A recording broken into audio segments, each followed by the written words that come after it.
গেটবিহীন বিপজ্জনক রেল পারাপারে ভরসা চায়ের দোকানি। দীর্ঘ 28 বছর যাবৎ শীত গ্রীষ্ম বর্ষা সব সময় এই কাজ করে আসছেন নদিয়ার শান্তিপুর বাগদিয়ার বাজার এলাকার বাসিন্দা ননী গোপাল দেবনাথ। ট্রেনের হর্ন শুনলেই দোকান ফেলে ছুটে যান লেভেল ক্রসিং এর কাছে, যাতে পারাপারের সময় দুর্ঘটনার সম্মুখীন না হতে হয় এলাকার বাসিন্দাদের। এলাকাবাসী এবং পথ চলতি সকলেই এক বাক্যে ননীবাবুর প্রশংসায় পঞ্চমুখ।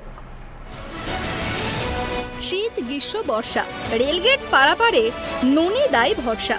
নদিয়ার শান্তিপুর বাগদিয়া বাজার বেলেডাঙ্গা মোড়ে গেটবিহীন বিপজ্জনক রেল পারাপারের এমনই হয়ে আসছে দীর্ঘ 28 বছর যাবৎ। 34 নম্বর জাতীয় সড়ক বর্তমানে 12 নম্বর হিসাবে পরিচিত।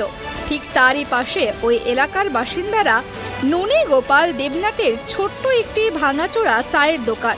আগে অবশ্য ন্যারো গেজের ট্রেন চলাচল করত, তারপর দীর্ঘদিন বন্ধ থাকার পর শুরু হয়েছে ব্রড গেজ। শান্তিপুর থেকে কৃষ্ণনগরের একমাত্র ট্রেন পথ। করোনার আগে পর্যন্ত অবশ্য মোট 4টি ট্রেন যাওয়ার আশা করত সকাল 10টার মধ্যে, কিন্তু বর্তমানে সকালের দিকে শান্তিপুর থেকে কৃষ্ণনগর 8:49 নাগাদ যায়, ফিরে আসে 9:45-এ। দিনের মধ্যে এই একবারই যাওয়া এবং আসার ব্যবস্থা রয়েছে বর্তমানে।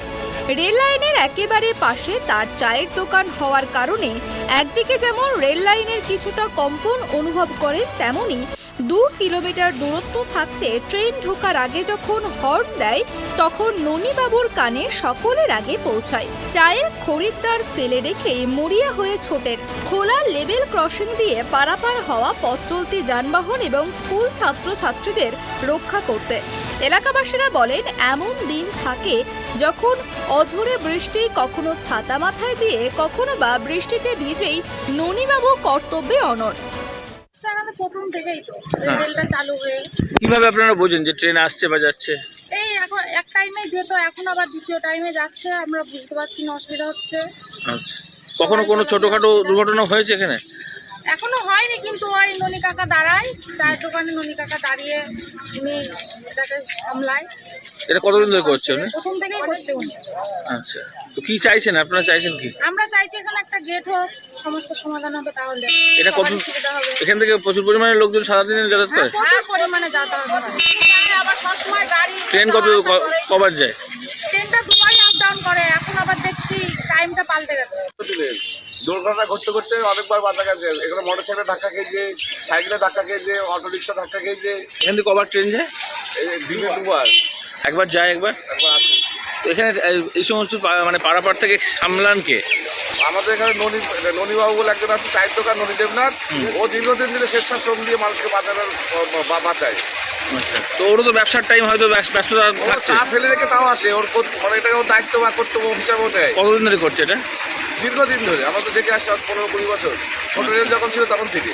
আচ্ছা, তো এখানে মানে আপনাদের রেল কর্তৃপক্ষকে কোনোভাবে বলেছিলেন যে এখানে গেট দরকার? বা আমরা বলেছি, যেখানে অফিসার এসেছিল তাকে আমরা বলেছি। লিখিতভাবে জানিয়েছিলেন? লিখিতভাবে জানানো হয়নি, মৌখিকভাবে জানানো হয়েছে। ওরা আশ্বাস দিয়েছে যেখানে হবে। আচ্ছা, এর থেকে তো এই একবার জরিপও করা হয়েছে। ননীবাবু যে ট্রেনের কোনো সমস্যা হলে যদি ওখানে এখানে গাড়ি ফেসে গেছে কোনো কারণে, তখন কি করে? গাড়ি ফেসে গেলে আমরা তো এখান থেকে জেসিবি কাজ করে, ওদেরকে ডেকে নিয়ে এনে শরীর টরি দেওয়ার ব্যবস্থা করা হয়, সে আমরাই করি। আচ্ছা, আর এই রাস্তাটা কি গুরুত্বপূর্ণ কেন? একদম বর্ডার পর্যন্ত, বাংলাদেশ বর্ডার পর্যন্ত, মামজন ঘাট পর্যন্ত রাস্তা। আচ্ছা, এদিকে তাইরপুর, এদিকে বিন্দনগর, কৃষ্ণনগরের দিকে যাওয়ার রাস্তা পুরোটা। তবে এই সবই আদেও কি আন্তরিক, নাকি এর পেছনে রয়েছে কোনো উদ্দেশ্য? ননীবাবুর সব কথা, বয়স হয়ে গিয়েছে, যেখানে পথ চলতি হাজার হাজার সাধারণ মানুষ, এলাকাবাসীর দীর্ঘদিনের দাবি অনুযায়ী একটি গেট নির্মাণ হচ্ছে না, সেখানে চাকরি বা অন্য কোনো সুবিধা তিনি আশা করেন না, বরং রেলের জায়গার ওপর চায়ের দোকান করে পরিবারের মুখে দুটি খাবার তুলে দিতে পারছেন, তার জন্য তিনি কৃতজ্ঞ। তবে তিনি সকলের জন্য সুরক্ষার দাবি করেছেন। উদাহরণ হিসেবে বলেন, রেলের সময়সীমা পরিবর্তিত হলে প্রথম দিনটা তিনি জানতে পারেন না। দুশ্চিন্তা একটাই, সেদিন যদি কিছু ঘটে যায় তবে এরপর থেকে তা আবারও অভ্যাসে পরিণত হয়। 97 সালে মানে এখানে ওই প্রথম যখন ন্যারো গেজ ছিল তখনই ওখানে আমি চায়ের দোকানে ছিল? চায়ের দোকানে ছিল। তো এই যে দিনের পর দিন আপনি ধরুন এই ব্যবসাটাও তো ক্ষতি হয়, ব্যবসা কোনো কাস্টমার আসলো?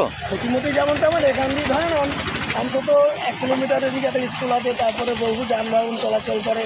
এবার আমারও নিজের মনে হয়েছে যে না, আমার ওই চা 1 টাকা বেচার থেকে হয়তো যদি আমি একটু এই গেটটা সামলাই তাহলে হয়তো কিছু জীবনহানি হয়তো বাঁচবে বা জীবনের হয়তো প্রাণে। আমরা একটা চায়েতে পানের দাম বেশি, এটা আমি মনে করিনি। এবার খরিদ্দাররা অসন্তুষ্ট হয় না কেউ কখনো? অসন্তুষ্ট হয় না, এবং আমি যদি দৌড় মেরে যাইও আগে খরিদ্দাররা সেটা অসন্তুষ্ট হয় না, যেহেতু আমার এখানে সবই লোকাল খরিদ্দার বেশি।